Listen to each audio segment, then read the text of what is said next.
Howdy, folks. What's going on? This is the Outlaw Hatfield here. How's everybody doing tonight? Tonight we are going to be discussing prepping. We are going to talk about the ins and outs a little bit. Now, I am by no means an expert, but I see the importance behind the subject. With me at the moment, we have Dano. I've got more links out, so if you will check your inboxes or Gun Channel Messenger, you might have a link sitting there waiting for you. Uh, Jump on in. Have you? As for right now, Dano, how are you doing, buddy? I'm doing very well. I'm not out working tonight. Usually I am on Thursdays, but it's been raining all day. And because it was above freezing, it went from in the 40s. Now it's down to 20 degrees. And now it's all turned to ice. And there's can't pay me enough to go out there and drive in that. Yeah, that's bad mojo, brother. So I am Yep. in. You know what? Here's the thing. I try to avoid cold at every turn. I hate cold weather. I hate it. I just want. I'm like a bear. When it gets cold, I want to sleep. That's it. Just leave me alone till summer. I'm happy when it's 90,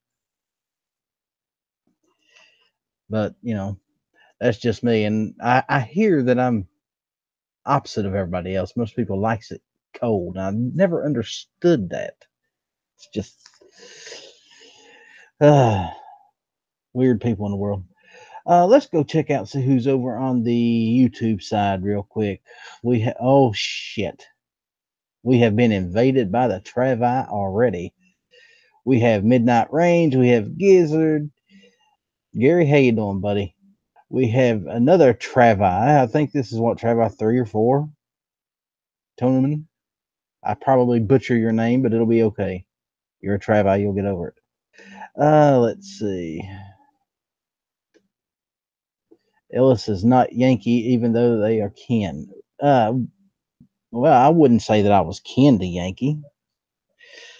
Not necessarily. But West Virginia is a small place, so you really never do know. Jamonte 1738 is a new subscriber. He jumped on board just a little while ago. Jamonte, I'd like to thank you. I appreciate that, brother. We will take all the support we can get around here. Watch out for the Travi. They are ruthless. Over on the Gun Channel side, who's out there watching, listening? Cycle Camp, how you doing, Cycle? Raphael, Smeggy's in there. Gary's pulling double duty. Gary always pulls double duty. And Dano, you're pulling double duty. So I'm here. yeah. Well, see, we've missed you on the show. We've really missed you, man. Oh. Your public service announcements have went away, and the show has faltered because of it. Well, I don't know about that, but okay. We'll see. I'm trying to butter you up so you'll come back. Oh, okay. Yeah. Well, that whole work on Thursday thing's just destroying the show, brother. Mm-hmm. Yeah. Well, it is what it is, and we're glad to have you tonight. We'll take you whenever we can get you. And like I said, I do have other invites out. We're just going to wait and see who shows up and who doesn't. But in the meanwhile, the discussion tonight is, like I said, prepping. It's something a lot of people joke about, laugh about. You hear somebody called a prepper, and people give them these weird looks. As, oh God, we got another nutcase, waiting on the end of the world. That's not necessarily the truth. Dana, what's your take on prepping? Well, I think for many reasons, everybody should be, and I use this as an umbrella term, a prepper. And what I mean by that is depending on where you live, your personal philosophy, things that you happen to know about. As an example, somebody lives on the East Coast. We all know of a hurricane that went up and down the East Coast and drenched the place, swamped the place.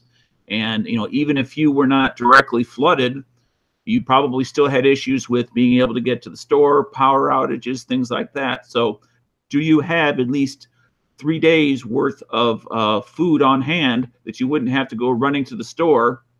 So assuming that you even had the opportunity to go to the store. And how would you have clean water to drink as well as food prep for at least 3 days minimum? So I use that as an entry point, is everyone should have at least a 3-day plus supply of food, water, including general medical supplies and first aid. Because there ain't no going to the store, to get a 4x4 compression packs. It's gone. The only thing that's available is what you have on hand. Or what you can come up with on a fly. Right. Because, even though, your neighbor down the street, may be better prepared than you are, that does not mean that he or she is willing to barter or trade at the worst possible moment. Yeah, but when the situation gets like that, if and I'm not talking about people get kind of crazy when shit goes bad, and you got to be careful walking up to your neighbor's door, knocking on, and say, "Hey, can I borrow a cup of sugar?" Yeah, because like I said, when things start going awry, humans tend to go a little nuts. Yep. So the guy who would have answered his door opened it and said, "Yeah, can I help you yesterday? Today, will not open the door," and he's probably got some sort of firearm on the other side of that door. He says, "What you want?" Yep. And it'd be kind of sad getting yourself shot trying to feed your own family because you wasn't prepared. Now, what kind of foodstuffs would you suggest storing up on? I mean, for me personally, I see canned foods as a great source. And with that being said, learning how to can your own foods or jar your own foods, that would be something that would be immensely valuable. But what are your thoughts? Well, again, I'll start with what I call the basic prepper. That 3 days is you should store the type of foods that you already eat today, so that you simply do like warehouses,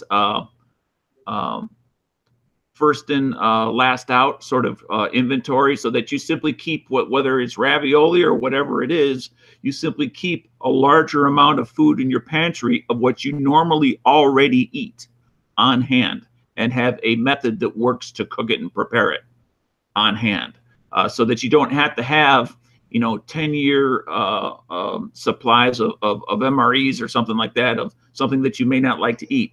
No, for 3 days, you should be able to eat the things that you normally eat, because you're going to be highly stressed already. The last thing you need is to be eating things that you don't like. So then maybe you don't eat as much of it as you should. And then that's just going to physically stress you even more, as well as it's comfort food psychologically to eat the sort of things that you normally eat.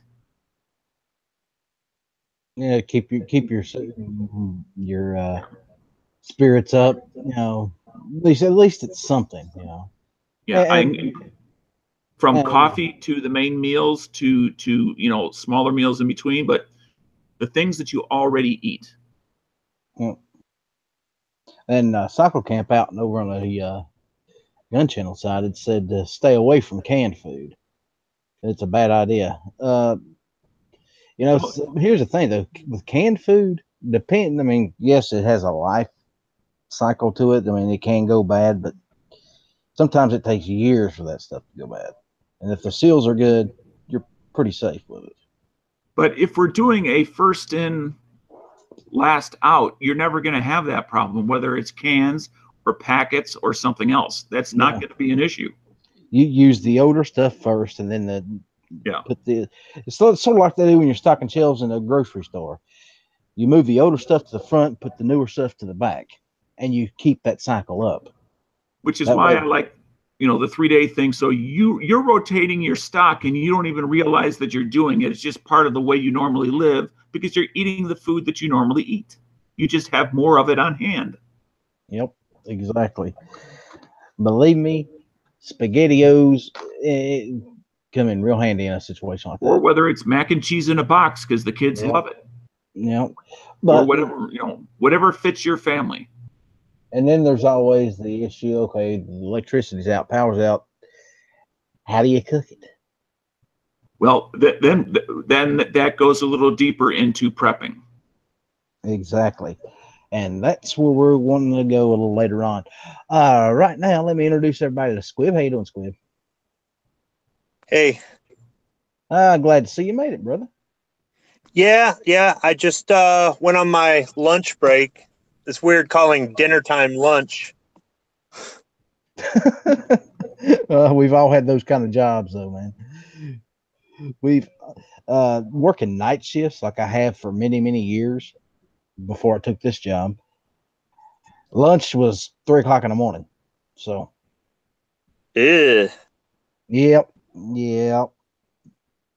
And it got kind of rough for a while, getting used to that. Well, I got to go sit in my pickup truck and do the show or be on the show in here because if I'm in the break room, it's quiet enough, but people are going to come by and say, "What is he doing?" He's So, sitting over in the corner talking to himself. He's done lost his mind. kind of, yeah. Right now, the snow's melting because it's a little warm up here, so it's not a bad night to be in the truck. But if it was -20, yeah, maybe not. It got up to about 70 here today, so we're doing pretty good. Especially Well, after yeah, but that's kind of normal for yeah. you. Well, last week was very not normal. It was Yeah, that was really weird. 20 degrees in South Carolina. Oh, now that don't happen, but it did. So, we've got some new guys out over on the YouTube side. Let's see who's floating around over there. Mel the Nuts hiding out over there. How you doing, Mel, buddy? Amorphous is over there. Cycles, you're playing double duty tonight again. Cycle, you are everywhere, my man. Let's see. Who else is over here?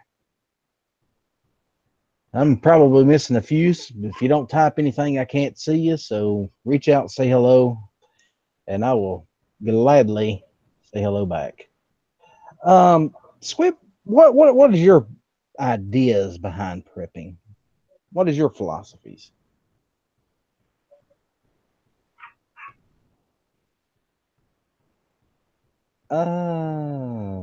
Maybe he's walking and can't talk at the moment. So we will come back to that in a minute.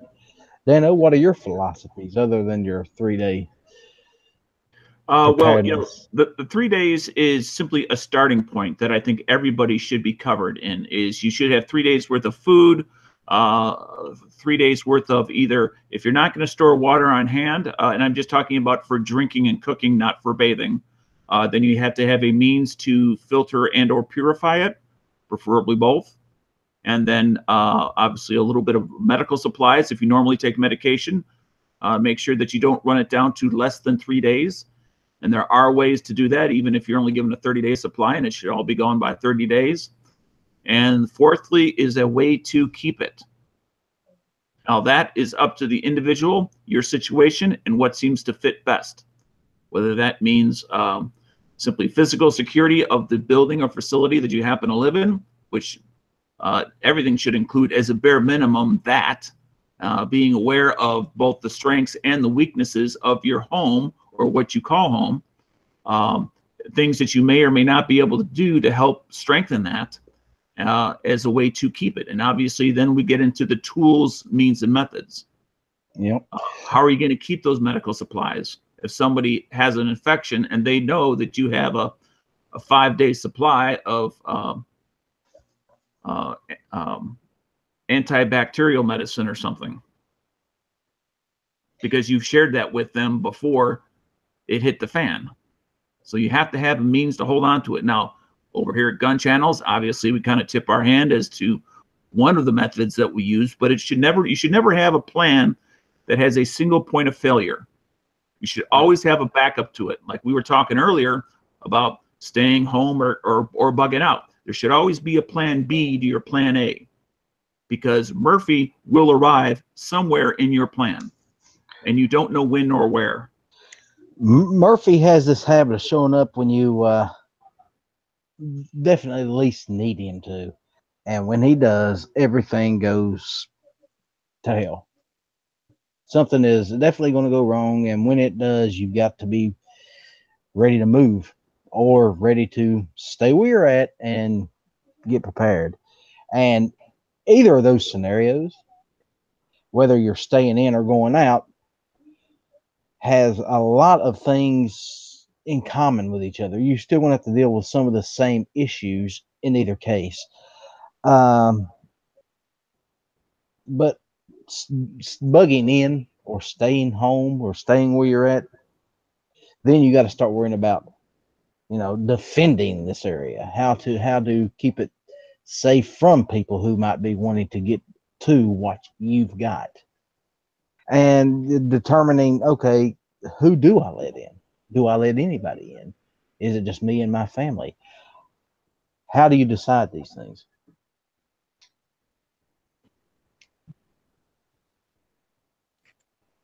You can network with other preppers and you can come to a mutual agreement. If the situation gets this bad, can we work together as a team or as a group? You've got to be able to trust the people. Sometimes maybe you got to stick it out there to get it cut off, take a risk. There's a risk with everything, but use your best judgment. And if you are in a group, whether it just be, your family and another family or multiple families, make sure everybody has something to bring, because if you've got somebody who's just an anchor, that's not what prepping's about. Okay, let me ask you guys a question. Other than firearms, other than guns, what would be your 3 main items? And this is a bug out situation. Shit's went wrong. You've got to get out. You got to leave home. What's the 3 items you bring with you, other than a firearm?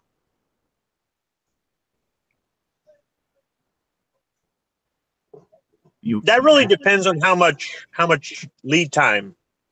For example, let's say we got hit with an EMP right now this second, and everything started to break down. Probably wouldn't figure out that it was more than a power outage for a couple days. And then at that point, people would start getting real weird. That's where you may have to leave now, and you're leaving on foot. Let's say that there was some sort of natural disaster that was going to happen, but they were able to see it happening. They couldn't stop it, but we had 2 weeks lead time, and it was going to affect where I lived, but maybe not the other side of the state. Well, now I've got 2 weeks, so I'm going to pack up as much stuff as I can, just like anybody else. So I guess it just depends on the situation. If you've got to leave quick, probably a lot of people have go bags. We do not have go bags, but we have several backpacks in the house that we can dump out and put stuff in. So we'd have to make our go bags hastily. Other people, they've got stuff right by the door, and they can just grab it and walk out the door if they've got to be on foot or in a vehicle. So I would say we'd probably each pack a backpack. Firearms, you said, were already a given. And the dog. Yeah, that dog could come in real handy. Yeah, we got a real dog. We ain't got one of those little mops on a string, because those aren't good for anything except, they make a good alarm and a companion. But if you need a dog for security or a dog to intimidate other people or to deal with somebody else's dog, yeah, you got to have a big dog. Yeah, I agree wholeheartedly. Dano, what's your take? So could you just restate the question so I understand it clearly? 3 items. If you had to get out like right now, and you could only not 3 categories, 3 individual items. 3 items that you had other than your gun. We're going to give you the gun. The gun is a given. Okay. I don't think anybody listening to this would leave their house in a bad situation without a firearm. All right. Well, I'll be a wee bit more specific, and I'm going to assume that this is just for an individual, and you multiply what I say by each individual.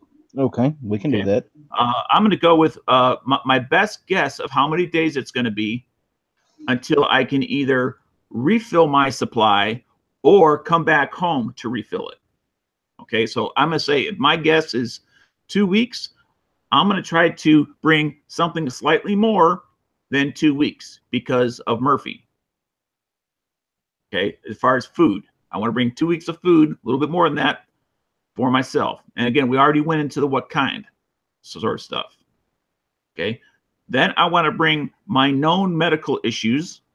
So if I have a prescription or something, I want to make sure I have that and some more. And then I want to have some things that, you know, if I'm not used to being out and about in the field, you're going to want some of the boo-boo kitty stuff, you know, Band-Aids, things like that. A triple antibiotic spray, a way to clean your feet and clean your hands, not just for not getting sick, but to reduce the chance of infection. Okay, so there's your basic medical stuff there, as well as a step up from that in case you actually do get a serious cut. And then from beyond, we did the food, we did the medicines that you need in particular, as well as a boo-boo kitty kit with some triple antibiotics. Would be a way to filter / purify water. I'm not going to carry my water. I'm going to carry the way I'm going to purify it and filter it. Water is way too heavy to consider carrying. Now, I might carry you know, something, maybe a Camelback to put water in, but I'm not going to carry 3 days worth of water. I'll just carry an afternoon and evening's worth of water, and that's it. Everything else has got to be purified and filtered on the road. Yeah, Cycle Camp is saying that you've already went way over the 3 items. Well, the 3 items were a way to purify and filter water. That's 1. 2 is medical items that you have to have. And 3 is 2 weeks, if we're guessing that's the estimated amount of food. Those are the 3. Okay. Well, I would say those are 3 good things. And, you know, water being a necessity, food being a necessity. But I would also have to, you know, you'd have to start thinking, okay, what about, what if this thing's going to last a while? What if it's going to go 1 month, 2 months, 6 months? What if you don't know when it's going to get back to normal, or if it gets back? And part of that goes back into, and now what kind of, I'm going to use water filtration just as an example. Did you use the one and done type of water filtration, or are you using something that has can be reused over and over and over again? And that kind of answers your question into equipment selection or tool selection. Okay. Now on the whole, we know that you can live weeks without food. So food is probably would be the last thing I would think to grab, honestly.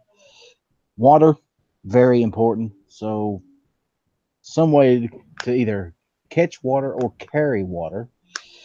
I would always think that I could find a way to boil water. I can make a fire. Making fire is not that difficult if you know what you're doing. If you are in the right environment. If you're in a very wet, muddy, rainy season, it gets a bit harder. But you know, you can figure something out normally. A good knife. A good knife is a must. I would say a tarp and rope. Those would be, other than my guns, I would think those 3 things would be immensely important.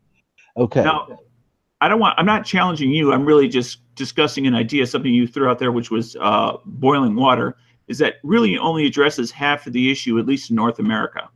Is we have a major problem with pollution that boiling will not address.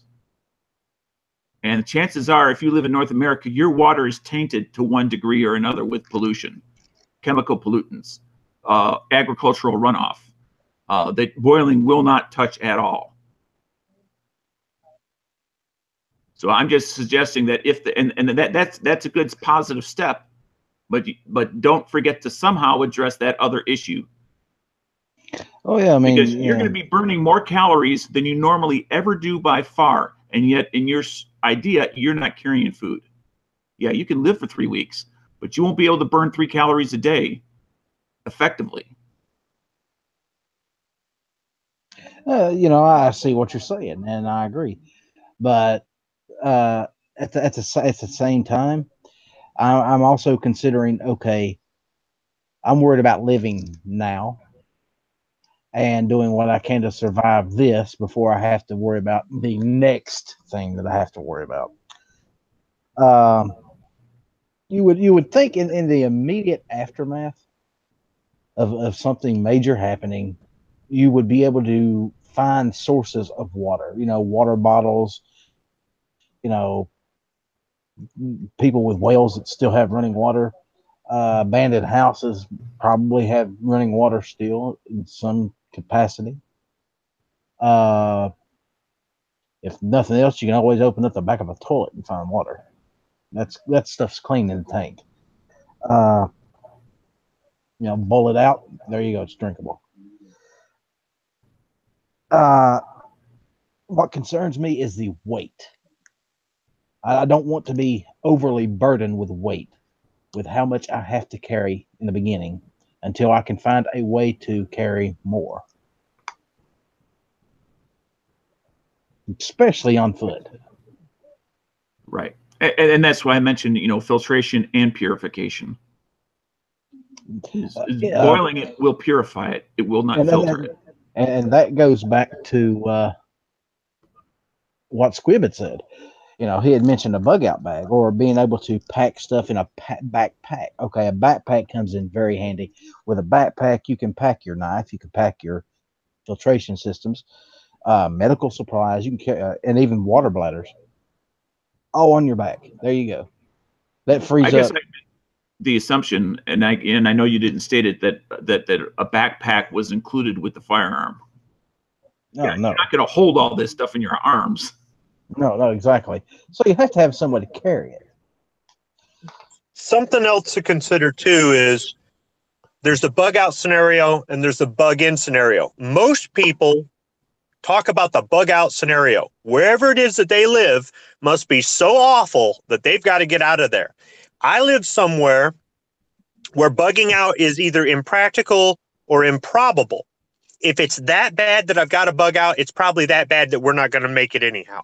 That doesn't mean I live in paradise, but when I hear some other preppers talk about bugging out, they make it sound like if I don't bug out, I'm not going to make it. And that could be because they're talking about what is known as the zombie apocalypse, which is fictional, but it's a catch-all phrase, which means things have gotten so bad that we have no infrastructure. The police aren't going to protect you. The power doesn't work. The water doesn't run. You don't have a job to go to. Money is worthless. Stuff like that. So if you're ready for the zombie apocalypse, you're ready for anything. The only thing is, depending on where you live, you may still be able to bug in for the zombie apocalypse, not necessarily bug out. We're set up more to bug in than bug out. We have 2 locations we can go to bug out. One's our primary. We could get to it on foot, but it would take days and days. If the weather's really bad, I'm more worried about trying to get to one of those locations in the bad weather on foot than us being hungry or thirsty. But the likelihood of that happening in a true prepper situation, prepping can cover all kinds of things. Prepping can cover an ice storm that shuts off the electricity for 1 or 2 weeks. Prepping can cover maybe some sort of terrorist attack in your area, or prepping can even come down to being ready to take care of things if, say, you're out of work for a few months, as far as having your bills caught up, having extra money in the bank, having a 401k to draw from, or making sure that you keep several weeks worth of food in the house, you rotate out your food, or just all kinds of, getting a 3-year license for your dog instead of getting a 1-year license, making sure your gas tank is always full, making sure that your vehicle is in good repair and has good tires and stuff like that. All of those things come down to prepping. So it's not necessarily I'm going to get my gun and my bag and I'm on foot and it's The Walking Dead, because that's fiction. But being ready for fiction, you could be ready for a tornado or a flood or a wildfire or all kinds of things. Yeah, I've heard it said in the past that if you're ready for the zombie apocalypse, you're pretty much got all your bases covered. I mean, for example, if you want to be ready for a nuclear war, if you live somewhere that's far enough away from the nuclear strike, the blast may not affect you, but eventually the radioactive cloud will get to you. So you would have to have someplace underground where you could get to. And from there, you're going to be stuck there for a long time. So purifying your air or recycling your water or something, you're going to need something that's just really elaborate, and not many people would have the money to. So you may only live a matter of weeks or months before you expire of natural causes. If you live in an urban area and you think, okay, the blast didn't get me, so I'm going to walk away from the city, there may be radioactivity in the air and you're going to die in a matter of days, a very miserable death, trying to walk away from it, that sort of thing. So you could still prep for it. There are things you could do to prep for it because maybe you will survive. But the most likely, if that super volcano under Yellowstone ever goes, we're all screwed, that sort of thing. There's just certain things that you could try to prep for, or you could have the best intentions, but there's nothing you can do other than bend over and kiss your ass goodbye. If that thing involved in Yellowstone ever blows off, half the world's probably going to be gone right along with it. So I don't know how many of y'all out there know this, but Yellowstone is basically a volcano. It is what they consider a super volcano, and it hasn't went off in how many millions of years? Maybe one of you two know. 240,000 years. And they say that based on what they've been able to find by digging or something, whatever scientists do, that about every 240,000 years, the thing goes off. So it's overdue. Let's hope she stays asleep for another 1,000 or so.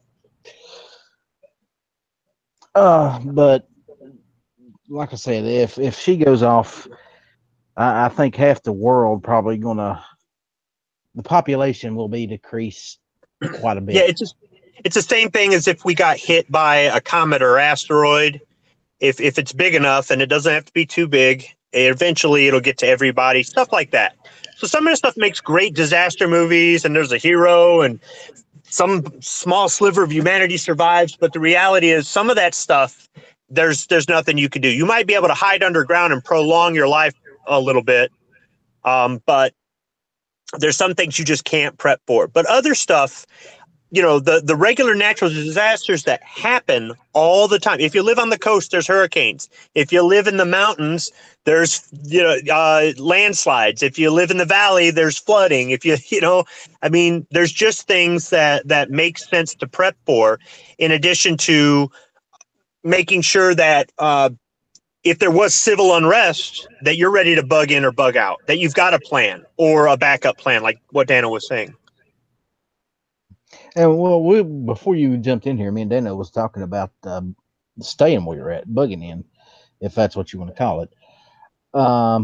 And the thing, here's the thing you got to worry about when you decide to bug in or stay where you're at, is you've got to be willing and understand how to protect, keep you and your family safe there.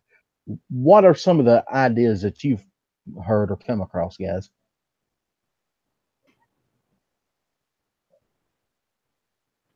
Why don't you go ahead, Squib, because I know you got limited time. Thanks.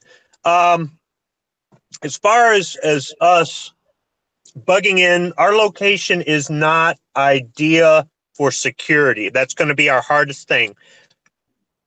We're near a U.S. highway. I got a railroad that runs through my backyard. You could literally jump on the tracks and walk all the way into downtown Detroit if you wanted to. those are going to be avenues where even if there's no power or there's no infrastructure for gasoline or to remove cars from the road, people can still on foot travel both of those right to my backyard. And if they see that we got a fire and we're cooking, or one of us is standing out there with a gun, they're going to know somebody's in that house, and maybe there's supplies in that house. So that's a big threat in a zombie apocalypse thing. My sons, they're decent with firearms. I guess they'd have to do some growing up real fast, because we'd have to rotate out who's on security, who's on watch, maybe sitting up on the roof. I don't know. I mean, even then you're out and exposed. If somebody could see you, they might be able to shoot you before you could see them and shoot them, even though you've got the high ground. But we'd have to have something where we'd have to rotate out security. That's definitely where the dog would come in handy to let us know if somebody was approaching. But as far as the people that I live around, I'm really not worried about them as a threat overall. I think most of them would sit in their house, freak out, and end up dying of a panic attack, as opposed to taking up arms and roving the street looking to loot. They'd loot the stores. You see that on TV anytime there's some sort of natural disaster, and like Katrina or whatever, and they're always looting the stores. As funny as they're not getting food, they're grabbing big screen TVs. But I don't think the kind of people that live where I'm at, even though there's plenty of hunters and whatnot, I just don't think there's enough of them with the type of training and the type of equipment that it takes to start pillaging houses where somebody's sitting in there and they're armed. Now, Hawaii Volcano Squad seems to think that the Michigan National Guard will come down my street with an armored vehicle and go house to house and just take whatever they want. But I don't know about that. No, I honestly don't see the National Guard coming in and raiding your goods. I think Uncle Sam's probably got them fairly well squared away. Dano, what's your take? I'm going to take it from a slightly different position or angle. Is I know Squib had mentioned earlier on what's referred a mutually agreed upon defense group, sometimes called a MAG group, with your neighbors, your neighborhood, depending on whether it's super rural or just a small town. Is he had described him and his family, and when you're literally all on your own, you have a lot less options, but you're also a lot more exposed. Is by having some sort of mutual assurity agreement with your neighbors, is you can go through, and now you have numbers, and through numbers of people, because you can't stay up 24 hours. And if there's only 3 of you or 4 of you, you can't constantly be pulling midnight shifts and expect to be totally mentally fit and physically ready during the daytime to do the work that's going to need to be done. Number 3 is you never want to defend from your doorstep. That's the last place you want the fight to start. You want to defend at depth. And that he had mentioned having somebody up on a rooftop. If that's what the topography of the land best suits, much like a guard tower, you can get that distance, but you're also going to be an obvious stick out like a sore thumb. But if that's what the land dictates, then that's what the land dictates. So you want to, and the mutual assurity system gives you that distance. It's not just from your home to the street or to the property line of your home. It's now till the edge of the block. It's to the edge of your small town. It's to whatever the size of your mutual assured group is. So it's now you can secure at depth, or at least a lot more depth than the edge of your yard. The last thing you want to do is defend again at your doorstep, because that's a losing proposition. You've got no place to go. You're surrounded. And ideally, these are the sort of groups that would, even if you just started out with water and medicine assuredness, that by meeting your neighbors, knowing their numbers, knowing their names, that if something does occur and you have a water and medicine agreement, You can discuss security when it really does hit the fan because you already know each other. You already have established some level of trust, even if it's just the beginnings. Because you will not make it either on your own or just you and your family. I would have to agree with that. I would have to agree with that. Okay. Now let's take this another step. Let's take this in another. And prepping is not just for shit hits the fan. Okay, that's prepping is okay. I'm going out on a hike for 3 days. I'm going to take certain items with me. You know, medical kit. You know, first aid, water, some food items. You're out there. What other items do you take? What other items do you feel would be a necessity just in case something does go wrong while you're out there? You know, you're 20 miles away from any civilization and your car blows up, the engine goes, you can't get out. What other items do you take along? I'm telling you, one item that a lot of people probably don't think of that's good for if you're camping. It's good to keep in your vehicle if you can. It's good at home. It's a useful tool for a lot of things. And it's a weapon, is a shovel. Yes, sir. A shovel will mess you up worse than a knife. You can in a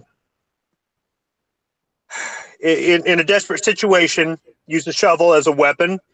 You can use it to cut down small trees. You can dig obviously holes, and that has a certain, you know, if you need shelter, you can dig your shelter. If you need a place to do your business, you can dig a cat hole or a straddle trench.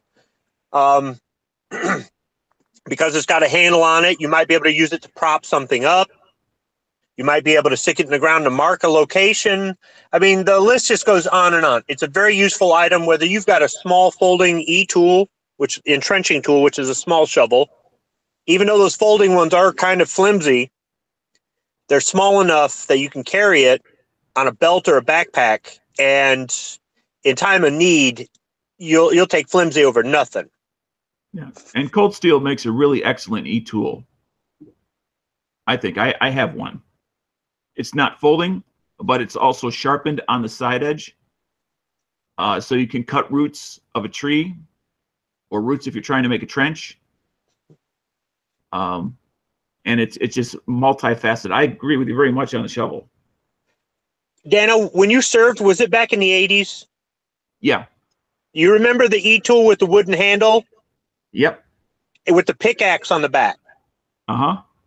That's my favorite. Those are not easy to find. There's some foreign militaries that have got some that are similar. You'll see a lot of them out there without that pickaxe. It still works, but that little pickaxe, when you turn that handle perpendicular, that pickaxe really does come in handy. You'll when you do find them, and they're the authentic ones, you'll pay a little bit more for them. But those are nice. The problem is because the handle doesn't fold up like the newer ones, the trifolds. It's a little bit more to carry. But I've used the trifolds, and I've used the old wooden handle ones. And those wooden handle ones, I can dig a hole a lot faster, and I feel a lot more confident if I had to hit somebody with that. So if you can find, like what you're talking about, the Cold Steel, I think, what doesn't Glock make one? I think there's a folding one, I think. Okay. And then there's a guy, he's been on Doomsday Preppers. He owns a company, and he makes one called the Crowval. And that one's got a spike on it and a couple other things. So a decent E-tool, if you don't have a full-size shovel, because a gardening shovel will work, you know, especially if you've got a pickup truck bed to throw it in or something like that. But if not, an E-tool. Yeah. Rope and lashing, or some sort of lashings. I always think that I don't like going out, especially in the wilderness, without some kind of rope, some kind of lashing, something I could string together if I needed to. I've always thought tarps were very handy, and you can get them now that folds up. You can put them right in a backpack and carry it right along with you. Don't take up a whole hell of a lot of space in that pack. And with a tarp, you've got something you can catch rainwater with. You can build shelter with it. A blanket. There's so many uses for a tarp that it is just unreal. Uh, Anything you got there, Dano? Anything else? Yes, and you may have mentioned it in your initial setup to the question. If I did, I'll try to think of something else. But a compass, a topographical map, and the ability to use it. Because a lot of people today we don't necessarily teach today the way we did, 40, 50 years ago in elementary school or Boy Scouts or Girl Scouts, how to use a compass, how to use a map, how to orienteer yourself without necessarily going, oh, I recognize that tree, I recognize that car. Just by looking at how to identify landmarkers. What is a saddle in the landscape? How does it look on a map? What does a valley look like on a topographical map? How do you determine where you are? I mean, all of those things in what I'll call just basic orientating to get yourself from point A to point B in a reasonably efficient manner. Because time is of the essence in this situation. Oh, absolutely. And and here's the thing: you in a situation like that, you have to be very patient, but you have to be very quick. Yeah, and I agree with like that. It's like that taking your time in a hurry. Right, and I agree with everything that was mentioned as far as like when you said tarp, I just assumed lashing was included with it because it's hard to use the one without the other, and just like the shovel, it's like I totally agree with that as well. Well, I honestly don't see why anybody would head out into the wilderness without some kind of lashings, some kind of rope, paracord, something. It has never made in a pinch. You got a tourniquet right there, And I'm one of these guys that do not like to cut rope. I cannot stand to have to cut a piece of rope because I always figure a longer rope is more handy than a shorter one. I can always fold it up, make a shorter one if I need to. Cutting it off, or I'm going to lose that much of this rope every time. And to me, that's just bad mojo. Now, you mentioned paracord, and that makes me think, make sure you have a flame-producing article. I think that's what they used to call them in the military. That means matches, lighter, torch, something that, a magnesium fire starter and a way to get kindling and knowledge how to use it. A bow drill, I guess, whatever you got, make sure you have a flame-producing article. And that is so critical. It reminds me of the 2 is 1, 1 is none, because fire is that important. Well, if you have something as light and portable as paracord, and I believe isn't it called 550 paracord because it's got a break strength of 550 pounds? Yeah, I think so. But I think it's a shock. I think it's a shock break strength, not necessarily a deadlift break strength. Like I don't know that I would try to tie 550 to it and drag something with it, but paracord, when you cut the ends, you've got all that frayed nylon, and you want to take a lighter or something and melt the ends. Otherwise, it's going to unravel itself. So when you said paracord, I thought about that. And in addition to that, you can do so many other things with fire, cook, defense, illumination if necessary. I think a flashlight will give you a lot better illumination, but in a pinch, although it does give away your position with the smoke and the light and everything else like that, or depending on what you're burning, it's smelling, it could be the difference between freezing that night or not. So being able to start a fire or having something to start a fire with, or multiple things. Maybe you have a Zippo lighter and you have that magnesium, because they're both small. They'll fit in your pocket. I prefer a propane torch. If I was going to throw something in my bug out bag in my backpack, which my backpack would be my old Alice pack. Well, it's not the one I had in the service. I went to the surplus store and bought the same kind because I liked it so much. But I would probably fit an actual propane torch in there with a couple spare canisters. That may not be practical for some people. They may go, I'm not wasting my space on that sort of thing. But that'll burn pretty much anything, So it's just a matter of what you're willing to carry. the importance of fire can not be overstated. I mean, uh, and knowing how to build said fire. And there's so many different methods and ways to actually get a spark, get a fire going. And I think you mentioned the magnesium sticks. Those things are great. The handheld torches, those are good. Little hint with those, they make good stocking stuffers if you have kids. Absolutely. Lord, I'm channeling Ghost. Did you hear me? He's not here, so I had to throw in the absolutely. You know, on his show, he'll be going, here's the thing. Yeah, well, probably. Yeah. That's okay. That's okay. He's allowed to steal my here's the thing if I'm allowed to steal his absolutely. It's all good here. We you know we share the difference here. Speaking of Ghost, I got a postcard from him today. And within this postcard, I got one of his Ghost Tactical stickers. You've all seen it. And, you know, I'd like to say publicly, Ghost, I appreciate that. Thank you very much. It wasn't necessary, but man, I do appreciate it. Thanks a lot. Now, whether or not he's going to be watching this and actually hear it, I don't know. If he's like me, I don't like watching the live stuff after it's already ran through because I like to read the comments as I go. So I wish YouTube would come up with a way where during the replays you could actually see the comments as they go down. That way you can see what's being said. Let's say, hey, Rich White just showed up. Philo is in there now. Who else has we got sleeking around over here? Two Live Moo, how you doing? Gentlemen, we have got ourselves a full house. John Z, how you doing? Jared, how are you, buddy? Some guy named Midnight Range is still hanging around. Rabbi. Cooking Travis? Food Travis. Food Travis. Food Travis. Travis 2. Travis. Well, there's going to be a big battle sometime in outer space between the Travi and the Li, so. Yeah, well, the Li have the upper hand, but don't tell them that.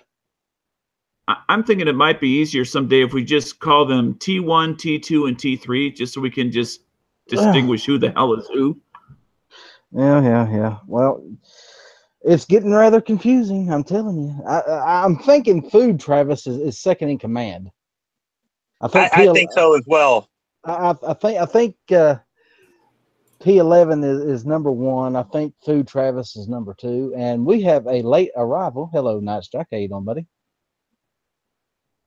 Hey, man, I jumped in earlier, but admin duties on Gun Channels called, and I had to go help somebody with something, so sorry about that. Did you fix where I can send a friend request? There's some people, I can't see their profile. I go in to do a friend request and says, you're not allowed to see this profile. I don't know. They may have their private profile set as private.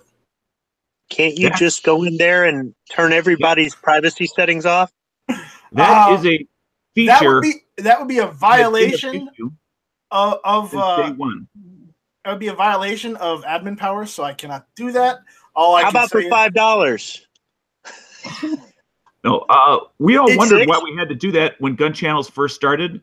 And it's in order to communicate with somebody offline, like what you're talking about, you have to request to be a friend of him. He has to then accept that and thus be a friend of you, just to send each other offline messages. It is a pain in the ass, but it is a feature of the software. Right, but when you go in to see the members and you go, oh, I talked to this person in the text chat or the live chat or whatever, I'll friend them, and you go in there and says you can't see their profile. It's like, what the heck, man? So you can't send them the friends request. I can't be social if I can't do a friend request. Everybody go into your stuff and undo that part. Do it now. So, okay, if everybody's on Gun Channels right now, if guys go ahead and add Squibby to your friends list so he can message you, because otherwise he can't message you. And in fact, this is what we're going to do. everybody out there, not only do I want you to make Squib your friend on Gun Channels, find him on Facebook and send him a friend request. Instagram. What else is there? His YouTube. Do you have a YouTube channel? All I got is YouTube and gun channels. I don't IG or Facebook. You don't Twitter? I didn't set no Twitter. I didn't set up the YouTube channel. I don't know how it ended up like that. So it's there. It's a miracle. I don't have no videos. I need to make some videos. If you want to, you can. But yeah, that's how it is. I was helping someone set up a channel because they started a new channel and they couldn't do this or that with it. So now tomorrow morning there better be 105 friend requests in my inbox. I just, and of course, what your request can't happen because I see a whole boatload of Gun Channels members over on YouTube, not over on Gun Channels. What's up with that? Oh boy, Dano's calling y'all out. He ain't listing names, but you know who you are. They know who they are. You ain't gotta call them out. They know exactly who they are. We're talking a certain fry cook with a faux hawk. We won't say names, but Travis. I'll say the name. Yeah. I have no fear of the Travi. He's second in command of the Travi. Oh. And John. maybe tonight later on. I'm not real sure, but sometime after the Daily Gun Show goes off tonight, just perhaps, me and the second in command of the Travi might have a sit down with one another. We will have a discussion. Now, one of the Travis does make an accurate point that Gun Channels is not exactly phone friendly, and I do understand that. You can watch it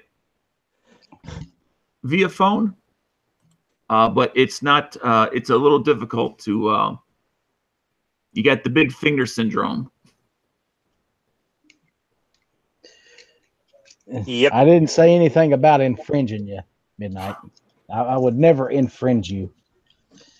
Night Strike might, but I wouldn't. No, I don't.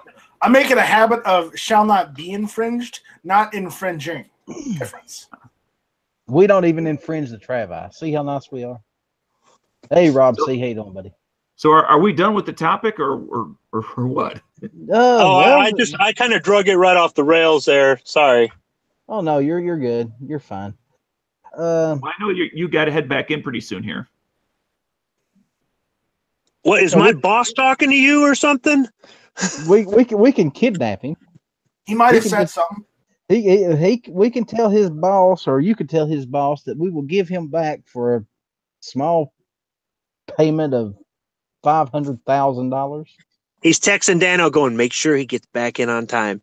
Actually, no, Dano, I actually do appreciate you keep bringing that up because otherwise I won't keep looking at the clock. Yeah, I've got a few minutes left, but I might as well just go ahead and say my goodbyes now. So, goodbye.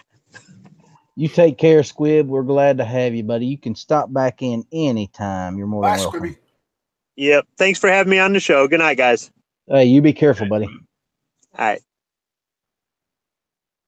Ladies and gentlemen, we have said goodbye to the Squib. Let's have a moment of silence. Okay, that was fun. Squib has left the building. Do not say the other thing. Thank you. Okay. Night Strike. What's up?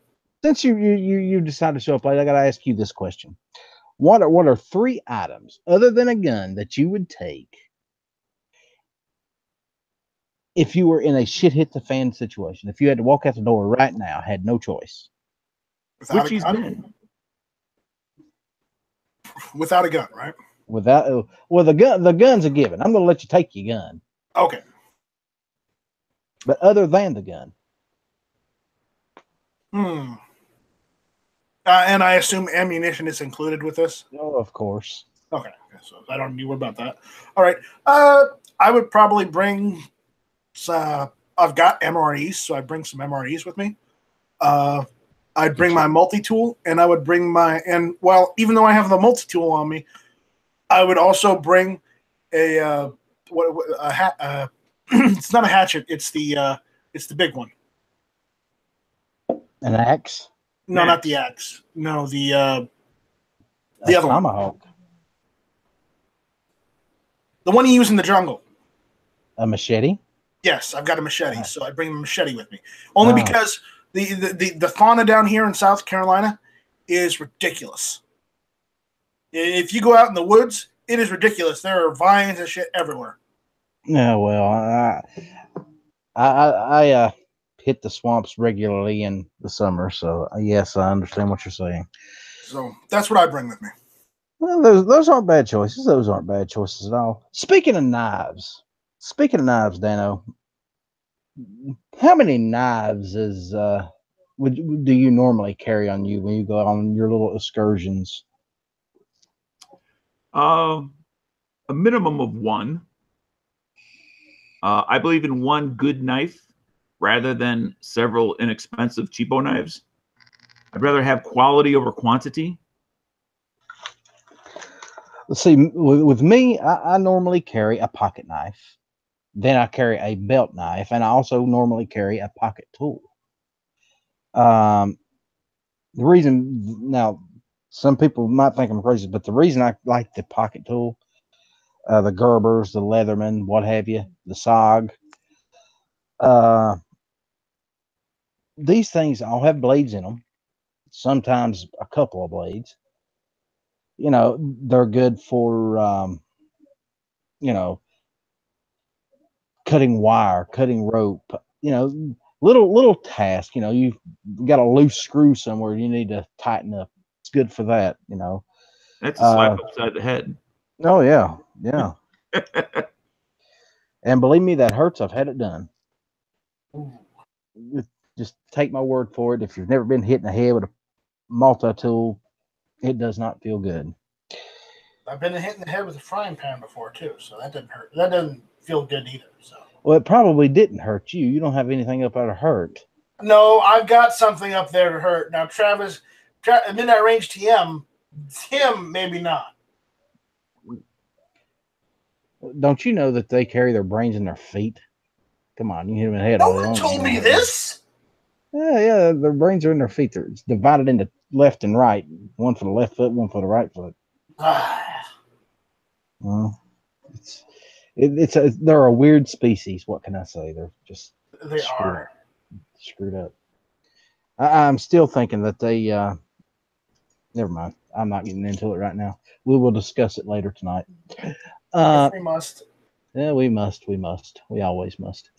Ladies and gentlemen, we are going to call this one a show. I have had a blast. Dano, thank you for showing up, sir.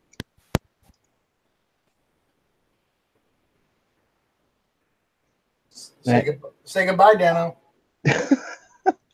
Oh, I'm sorry. My mic was off. Yes, you're welcome. Good night.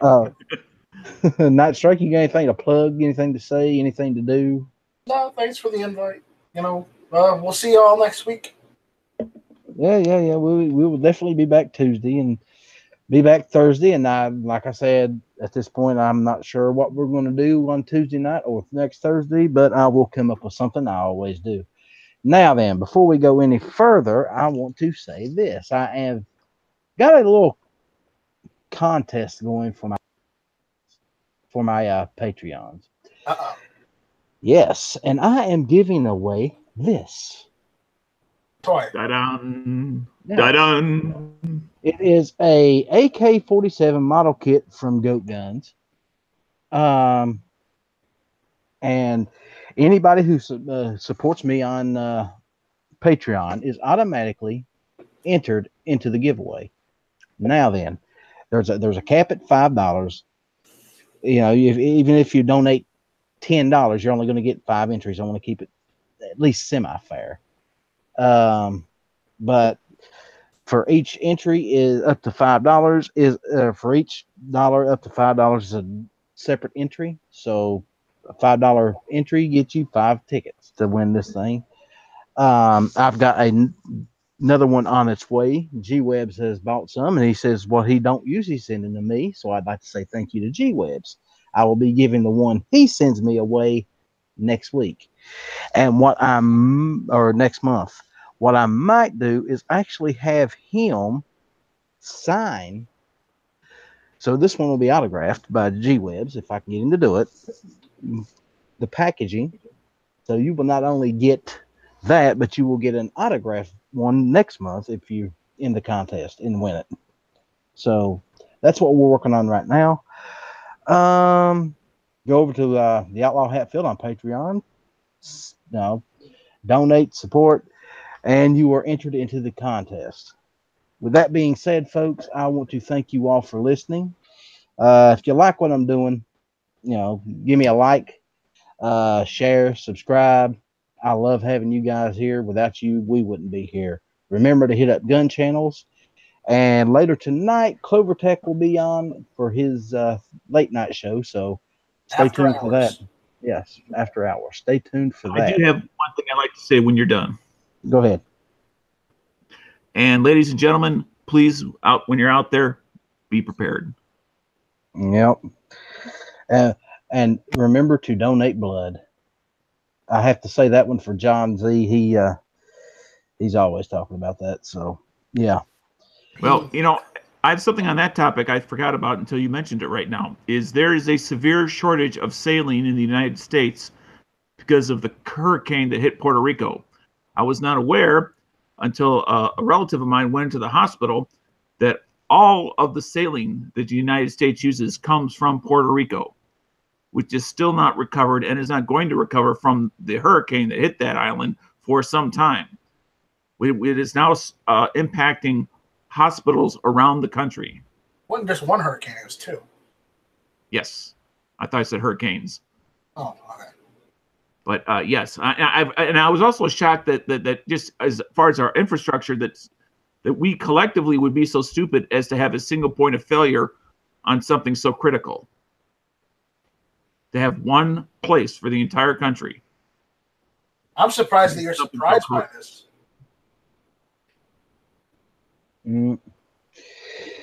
But let's all do our parts. And guys, again, thanks everybody for listening. Like, share, subscribe. I appreciate you. Without y'all, we wouldn't be doing this. Y'all have a good night. God bless.